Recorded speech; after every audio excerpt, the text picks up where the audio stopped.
Perkenalkan, nama lengkap saya Mersiana Judia dengan NIM 1803030064. Saya merupakan salah satu mahasiswa dari jurusan Sosiologi semester 7, Fakultas Ilmu Sosial dan Ilmu Politik, Universitas Nusa Cendana.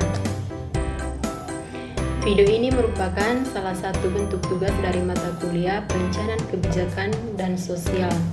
Kebetulan mata kuliah ini diasuh oleh Bapak Lazarus Jahamad. Video ini merupakan video ke-9 saya. Dan pada video ini saya akan membahas tentang kesenjangan informasi pasca pandemi. Poin pertama yang akan saya bahas yaitu berkaitan dengan kurangnya pengetahuan. Langsung saja, COVID-19 adalah penyakit yang disebabkan oleh novel coronavirus. Virus itu sendiri dapat menular dari orang ke orang. Misalkan untuk saat ini, Anda memiliki pengetahuan yang sempurna tentang apakah individu tertentu yang terinfeksi atau tidak.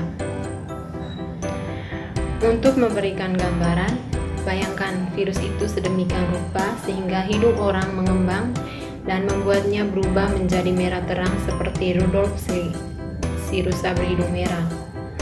Maka siapapun dapat dengan mudah mengidentifikasi siapa yang aman untuk diajak berinteraksi dan siapa yang tidak.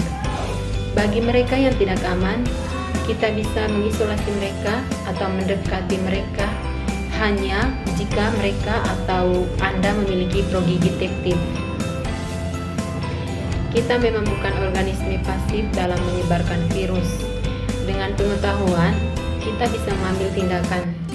Dan kurangnya pengetahuan itu membuat virus corona menular dan menjadi ancaman bagi dunia. Perdebatan dalam buku ini bahwa pandemi adalah masalah informasi. Anda dapat mengalahkan virus dengan memecahkan masalah informasi tersebut. Perbedaan antara pengetahuan yang sempurna dan tidak adalah apa yang menyebabkan penyakit menular berdampak pada interaksi sosial dan ekonomi.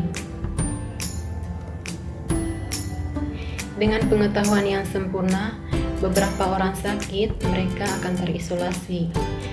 Tanpa pengetahuan sama sekali dan tanpa intervensi untuk mencegah infeksi COVID-19 pada puncaknya, sekitar 21 juta manusia di Amerika Serikat kemungkinan besar akan mengalami penularan pada satu waktu.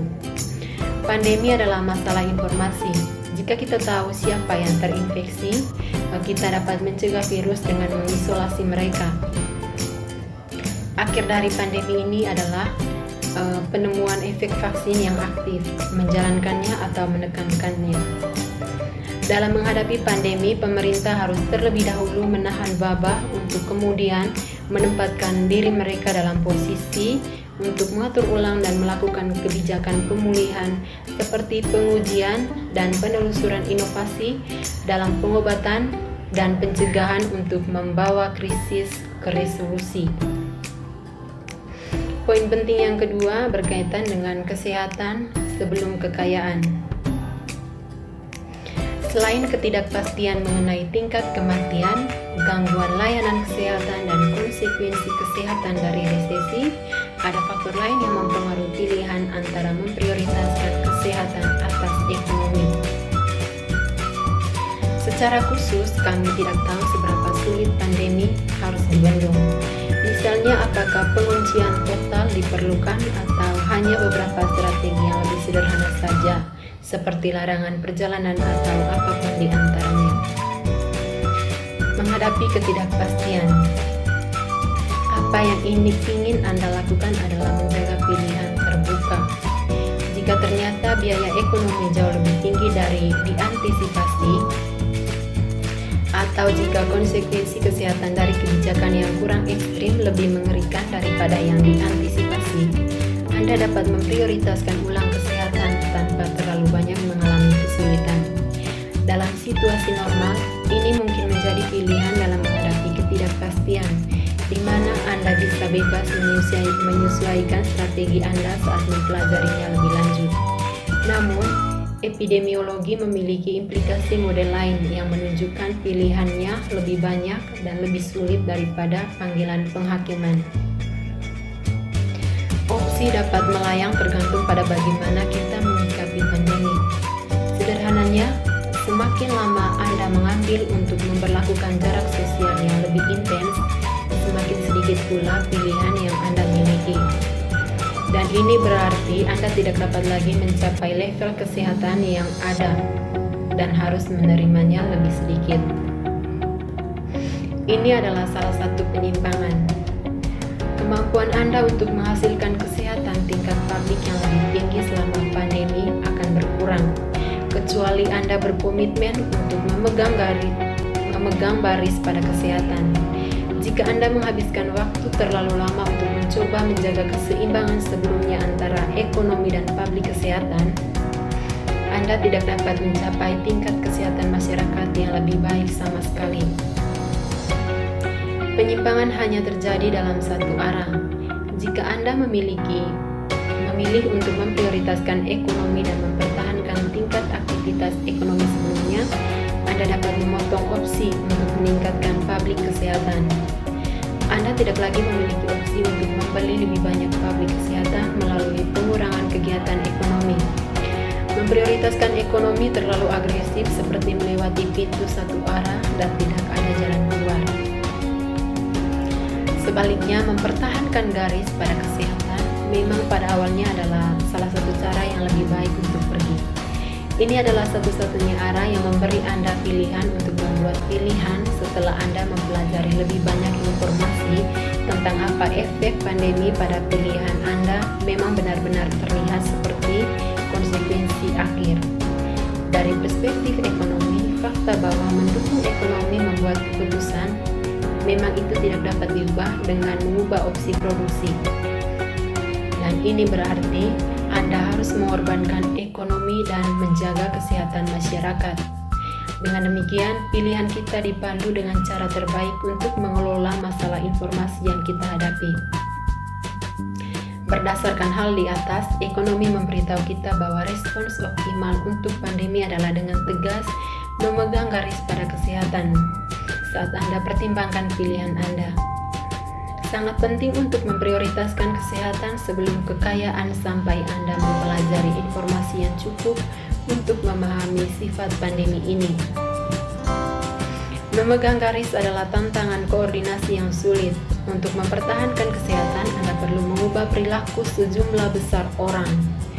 Jarak sosial itu mudah ketika orang lain melakukannya. Sangat mudah untuk mempraktikkan kebersihan yang baik ketika Anda takut orang lain di sekitar Anda akan menstigmatisasi Anda jika tidak. Tetapi di sisi lain dari ini adalah, jika Anda tidak dapat mencapai harapan konvergensi itu, Anda mungkin tidak dapat mencapai kemajuan yang signifikan dalam mencegah virus ini. Secara khusus, penting untuk menjaga langkah-langkah di tempat waktu yang lama dan cukup bagi mereka untuk memiliki efek yang diinginkan. Robert Barrow belajar pandemi influenza pada tahun 1918 sampai pada tahun 1919 di Amerika Serikat.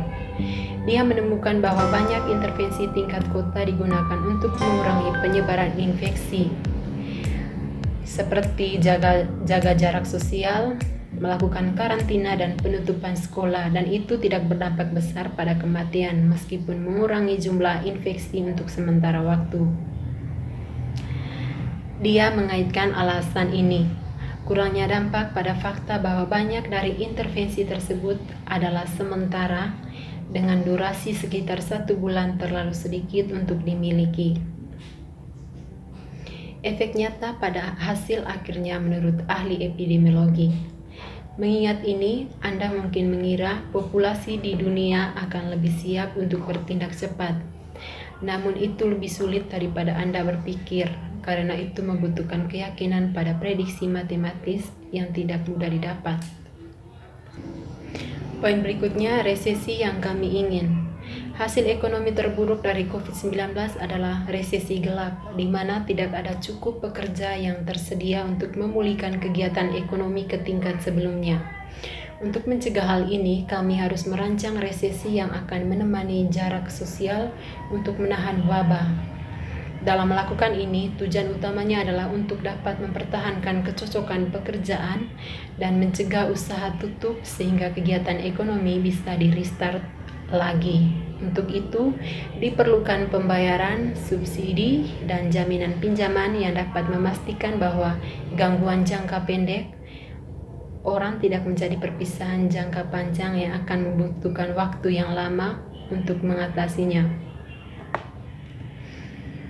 Salah satu cara untuk melakukan ini adalah dengan melembagakan pinjaman oleh pemerintah yang dapat dibayar kembali melalui pajak ketika pendapatan dipulihkan. Setelah krisis, kemungkinan akan ada kebutuhan kebijakan ekonomi untuk mendorong dan mempercepat pemulihan. Baik, mungkin sampai di sini saja yang bisa saya sampaikan. Jika ada kesalahan kata dalam menyampaikan materi ini, saya mohon maaf. Dan di akhir video saya ucapkan terima kasih. Semoga ilmu yang saya berikan ini dapat bermanfaat bagi kita semua.